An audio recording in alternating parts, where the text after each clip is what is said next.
Hello everyone, আজকে আমরা বেরিয়ে পড়েছি মেলাইচণ্ডী মাতার মন্দিরের উদ্দেশ্যে। যেটা কথিত আছে যে এটা নাকি সত্যির একটি 51 পীঠের মধ্যে একটি পীঠ, যেটা বুদ্ধ পূর্ণিমার দিনে প্রতিষ্ঠা করা হয়েছে।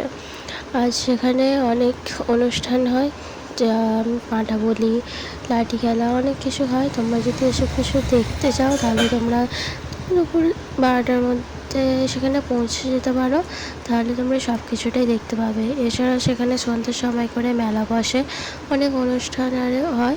তোমরা যদি দেখতে চাও তাহলে এখানে যেতে পারো। মেলাইচণ্ডী মাতার প্রবেশদ্বার, এই যে সামনের অংশটা দেখতে পাচ্ছ, এখানেও মেলা বসে, ভেতরেও মেলা বসে। চল আমরা ভেতরটা ঘুরে দেখি মেলাইচণ্ডী মাতার ঠাকুরটিকে। যেহেতু আমাদের কম টাইম ছিল তাই আমরা বেশি ঘুরে দেখাতে পারলাম না। তোমরা যদি চাও তাহলে কমেন্ট করো, আমি তোমাদেরকে কোথা দিয়ে আসবে না আসবে সব কিছুটাই আমি একটি ভিডিওর মাধ্যমে তোমাদেরকে বলে দেব। ওকে, বাই।